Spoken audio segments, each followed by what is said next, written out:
नमस्कार दोस्तों, कैसे हैं आप लोग। उम्मीद है आप सभी अच्छे होंगे।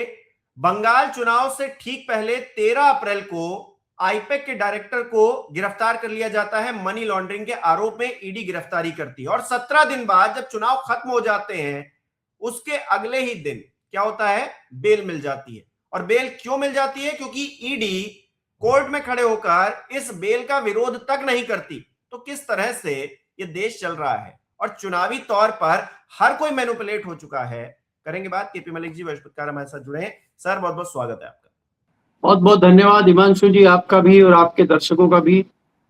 सर, विनेश चंदेल को बेल मिल गई है। आईपैक के डायरेक्टर जो थे उनको चुनाव से पहले जो है गिरफ्तार किया जाता है। कहा जाता है कि भाई आपने मनी लॉन्ड्रिंग की है। ईडी उनको उठा ले जाती है, गिरफ्तार कर लेती है, जेल में डाल देती है। अब जो है चुनाव खत्म होते ही अगले ही दिन खबर ये आती है कि उनको बेल मिल गई है। देखिए हिमांशु जी, अगर आप देखें चंदेल साहब की बेल एक दिन बाद ही नहीं हुई, एक दिन पहले भी उनके लोगों ने कोशिश की थी। चंदेल साहब की बेल इलेक्शन से एक दिन पहले इस बेस पे होनी थी कि उनकी मदर की तबीयत खराब है और उन्होंने बेल मांगी थी, लेकिन बेल नहीं दी। इतने डरे हुए हैं कि अगर एक दिन पहले भी छोड़ दें, कहीं ये कोई बड़ा करिश्मा ना कर दे, तो बेल रिजेक्ट हो गई। सोचिए, और इधर इलेक्शन खत्म और इधर बेल इनकी हो गई और कोई भी विरोध नहीं किया गया ईडी की तरफ से। अब इससे लगता है कि ईडी अब शांत हो गई है। अब मुझे नहीं लगता कि लंबे समय तक कोई एक्शन इन पे होगा। कुछ तारीखें लगेंगी, केस चलेगा और बाद में केस डिसमिस हो जाएगा, उसमें कुछ नहीं निकलेगा। तो इससे समझने वाली बात यह है कि वेस्ट बंगाल में जो चुनाव था, ये ममता बनर्जी की पार्टी के मेन रणनीतिकार थे। इनकी कंपनी है आईपैक के नाम से, उसके ये सह संस्थापक हैं। और वो कंपनी उनके चुनाव के किस प्रकार से रणनीति बनानी है, किस प्रकार से चुनाव लड़ा जाना है, उसका सारा मामला ये कंपनी देख रही थी। बहुत महत्वपूर्ण कंपनी है और लंबे समय से ममता बनर्जी के साथ जुड़ी हुई। तो इसको देखते हुए देखिए, भारतीय जनता पार्टी तो आज से तो कोई काम कर नहीं रही वेस्ट बंगाल में, और वो करती है तो वो तो बिल्कुल अंदर जाके घुस के सारी चीजें करती है। तो जो जो भी बूस्टर थे ममता बनर्जी के, उन सब बूस्टर डोज को उन्होंने डिस्टर्ब किया। उसी में से ये मेन बूस्टर था आईपैक का, और इसको जो है ईडी के छापे थे धड़ाधड़, और फाइलें वाइलें ले जाने वाला जो मामला हुआ था, ममता बनर्जी आई, बाद में एफआईआर भी हुई, सारी चीजें हुई, उससे तो आप वाकिफ हैं। लेकिन बात यह है कि आप ये देखिए, आपको शर्म भी नहीं आ रही है कि अगले ही दिन छोड़ रहे हैं। अरे तो 15 दिन बाद छोड़ते, 15 दिन पहले चीजें करते। अगर इस कंपनी पे छापे मारने थे, इस कंपनी को अरेस्ट करना था, ये मनी लॉन्ड्रिंग कर रहे हैं, दूसरे काम कर रहे हैं, तो चुनाव से पहले आप करते। आपको ये सारी चीजें चुनाव के मद्देनजर ही क्यों याद आती है? उसके बाद क्या हो जाता है? सर 17 दिन में सारा खेल हो गया। 13 अप्रैल को इनको गिरफ्तार किया गया था, 30 तारीख को छोड़ दिया गया है, तो इस बीच इलेक्शन हो चुका है। नहीं, यही तो बात है ना। तो अब तो बेशर्मी सद तक आ गई है कि ना कोई शर्म है, ना कोई डर है, ना कोई कुछ कहेगा, क्या कहेगा, वो बातें सब खत्म हो गई है। देखिए, मैं बार बार कहता हूं कि किसी भी सरकार में कुछ ना कुछ इस तरह की चीजें होती रहती हैं। एजेंसियों का प्रयोग भी होता है, उनका यूज भी होता है, ऐसा नहीं है, पहले भी हुआ है। लेकिन इस समय जो बेशर्मी चल रही है, उसने तो ऐसा कर दिया है कि अब लोगों को ये लगने लगा है कि इनके ऊपर कोई फर्क नहीं पड़ रहा है। सीधा झूठ बोल रहे हैं, सामने जो चाहे वो कर रहे हैं। कोई क्या कहेगा, इसका क्या असर होगा, जनता में क्या फर्क पड़ेगा, और जज को लोग क्या कहेंगे, इनको कोई फर्क नहीं पड़ता है। तो बेशर्मी खुल के आ गई है। और आप देखिए, चाहे वो अदालतें हों, चाहे वो कोई एजेंसियां हों, चाहे कोई सरकार का कोई विभाग हो, सब पे उंगलियां उठ रही है और किसी को कोई फर्क, कोई चिंता नहीं है। आप ये देखिए कि जिस प्रकार से पिछले दिनों केजरीवाल ने सीधे सीधे जज के ऊपर आरोप लगाया और जज को कोई फर्क नहीं पड़ा, उल्टा वो सफाई देने आ गई।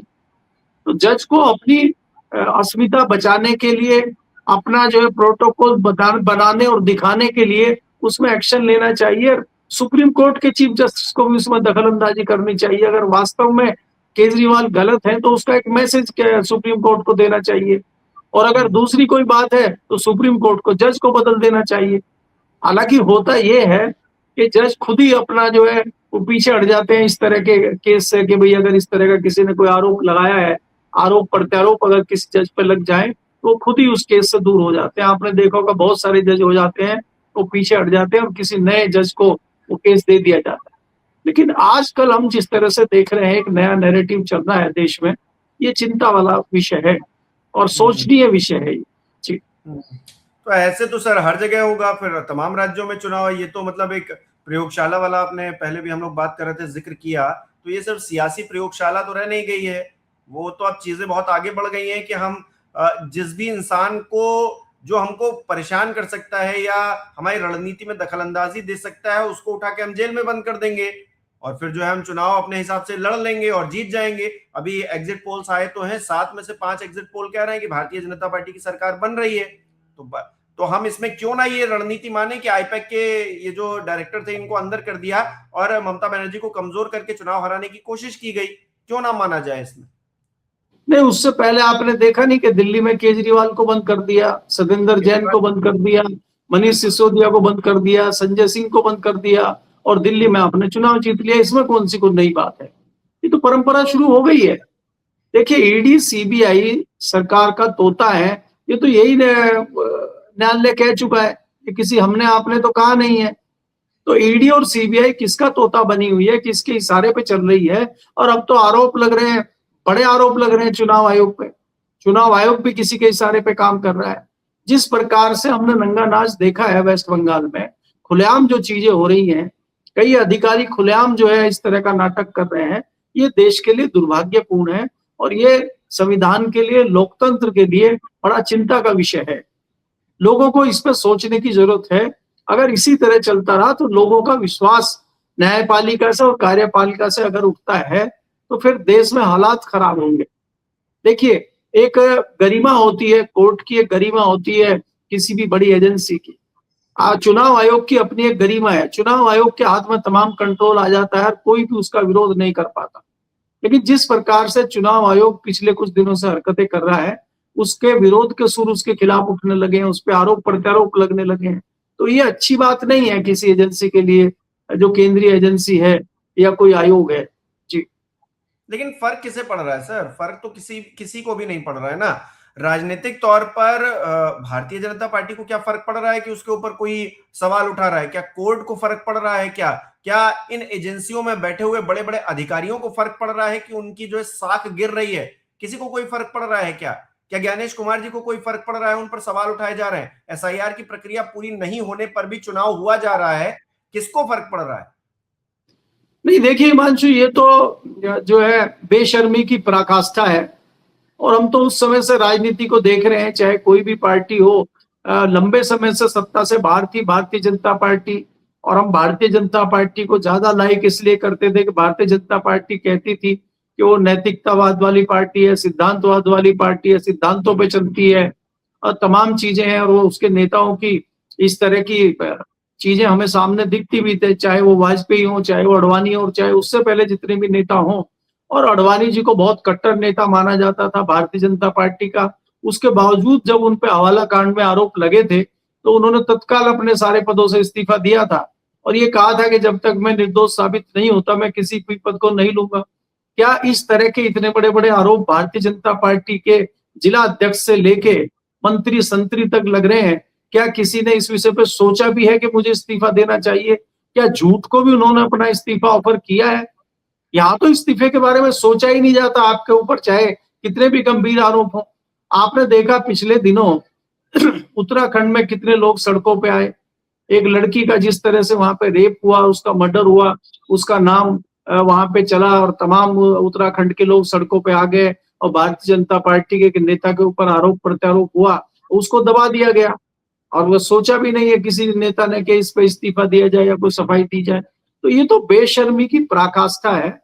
और राजनीतिक दल जो दूसरे थे जिनमें सरकारें हमने दूसरे राजनीतिक दलों की देखी है, कांग्रेस की भी देखी है, बहुत पुराना ना जाए, 2010, 11, 12 की अगर हम बात करें, गृह मंत्री के ऊपर आरोप लगे थे 2008 में जब मुंबई में कांड हुआ था, तो गृह मंत्री को इस्तीफा देना पड़ा था। और गृह मंत्री को इस्तीफा देके ये हुआ था कि भाई ये अपना जो है कपड़े बदल रहे हैं बार बार जाके, देश में इतनी बड़ी घटना हो गई है और ये बार बार कपड़े बदल रहे, उसी पर उनको इस्तीफा देना पड़ गया। उसके बाद बहुत बड़ी दुर्घटना हुई थी इलाहाबाद में, रेल मंत्री कौन बंसल को इस्तीफा देना पड़ा था। तो हम कोई क्लीन चिट किसी पार्टी को नहीं दे रहे, लेकिन हम ये कह रहे हैं कि इतनी कम से कम उनकी आंखों में शर्म थी कि अगर किसी व्यक्ति के ऊपर आरोप लग रहा है तो उसको हटा के किसी दूसरे आदमी को चार्ज दिया जाए। तो कम से कम यहाँ ये तो होना चाहिए। यहाँ तो जिसके समझ में जो आ रहा है वो कर रहा है, जिसको जो करना है वो कर रहा है, कोई पूछ ही नहीं रहा। तो ये बेशर्मी जिस प्रकार से देश में चल रही है, ये देश के लोकतंत्र के लिए अच्छे संकेत नहीं है, मुझे ऐसा लगता है। सर, तो हम लोकतंत्र की ढपली बजा ही क्यों रहे हैं फिर, जब ऐसी परिस्थितियां हैं जहां कोई ना सुनने वाला है ना कहने वाला है, और जो कहेगा उसको जेल में डाल दिया जाएगा, चुनाव को इस तरह से मैनिपुलेट किया जाएगा, तो काहे का लोकतंत्र, काहे के चुनाव, क्या हो, मतलब जब मायने ही नहीं है किसी के, एजेंसियों पर भरोसा ही नहीं है, जब इतना मैनिपुलेशन हो ही रहा है हर स्तर पर, तो फिर किस बात की ढपली बजा रहे हैं भाई? नहीं, देखिए इसमें हिमांशु अगर आप देखते हैं तो कहीं ना कहीं इसके लिए विपक्ष के जो नेता हैं वो भी कहीं ना कहीं इसके लिए जिम्मेदार हैं, और कारण ये है कि उनको दबाया जा रहा है और वो दब रहे हैं। इससे ये होता है कि भाई देखिए, अगर आप देखें भारतीय जनता पार्टी में तमाम इस तरह के नेता है जिनको भारतीय जनता पार्टी सबसे बड़ा भ्रष्टाचारी बता रही थी, सबसे बड़ा करप्शनवादी बता रही थी, और जैसे ही वो भारतीय जनता पार्टी में आए या वहीं पे उनको दबा दिया गया और उनकी जबान बंद कर दी गई। ऐसे नेता भी हैं, और कई नेता ऐसे हैं जो भारतीय जनता पार्टी में आए और वॉशिंग मशीन में नहा धोकर बैठ गए। अब उनसे बड़ा सिद्धांतवादी, उनसे बड़ा ईमानदार व्यक्ति कोई है ही नहीं भारतीय जनता पार्टी में। आपके सामने सारे उदाहरण है, अब एक एक का नाम लेके आपको क्या बताऊं मैं, तमाम उदाहरण आपके सामने भरे पड़े हैं। कई नेता कांग्रेस से गए, कई दूसरे दलों से गए, और जो दलों से नेता बाहर नहीं गए, आज चुप बैठे हैं, बोल नहीं पा रहे हैं, वो भी कहीं ना कहीं इस डर में बैठे हैं, क्योंकि उनकी भी तो हरकतें ऐसी हैं, उनकी भी तो पोल पट्टी खुल सकती है, उनकी भी तो फाइलें जो है सेंट्रल गवर्नमेंट के पास रखी हुई हैं, और सेंट्रल गवर्नमेंट में भारतीय जनता पार्टी है। भारतीय जनता पार्टी के पास सबकी जो है जन्म पत्री है, जन्म पत्री 1 मिनट में खोल दी जाएगी। तो मेरी जन्म पत्री ना खुले इसलिए मैं शांत बैठा हूं और मैं ज्यादा हो हल्ला नहीं कर रहा। रही बात कांग्रेस की, कांग्रेस देखिए, कांग्रेस चुनाव हार चुकी है, और कांग्रेस ये देख रही है कि देश में जो हो रहा है वो होता रहे, जब वो पीक पे हो जाएगा और जब जनता को लगेगा कि हद हो गई है, घड़ा भर गया है, तब नंबर हमारा ही आएगा। इसलिए वो इंतजार कर रही है अपनी बारी का, और वो हड़बड़ाहट में हमें नहीं दिखाई देती है। जी, बहुत बहुत शुक्रिया सर हमारे साथ जुड़ने के लिए, तमाम बातचीत के लिए। हमारे दर्शक किस तरह से देख रहे हैं इस विषय को कमेंट करके जरूर बताएं, क्योंकि ये एक बहुत ही गंभीर बात है कि आप चुनाव से पहले किसी व्यक्ति को गिरफ्तार करते हैं, उस पर गंभीर आरोप लगाते हैं, और 17 दिन बाद आप उसकी जो है बेल को कहीं ना कहीं विरोध भी नहीं करते हैं कोर्ट में खड़े होकर कि भाई इस व्यक्ति को बेल ना दिया जाए। अब बताइए, ईडी ऐसा काम कर रही है, जांच एजेंसी ऐसा काम कर रही है, और जांच एजेंसी कितने लोगों को इस तरह से न्याय दिलवा पाई है या हक दिलवा पाई है, ये भी अपने आप में कटघरे में है। आंकड़े इस बात की गवाही देते हैं कि ईडी का कन्विक्शन रेट कितना नीचे है। तो ये सब कहीं ना कहीं चुनाव को इंपैक्ट करने के लिए, किसी एक दल को फायदा पहुंचाने के लिए किया जा रहा है, ये नजर आता है। और ऐसे में लोकतंत्र की ढपली बजाना कहीं ना कहीं बेईमानी नजर लगता है। आपको क्या लगता है कमेंट करके जरूर बताइएगा। इस वीडियो को लाइक करना, शेयर करना मत भूलिएगा। हमारे चैनल को सब्सक्राइब नहीं किया तो वो भी जरूर कीजिएगा। आप हमें सहयोग भी कर सकते हैं ज्वाइन बटन पर क्लिक करके। बहुत बहुत धन्यवाद।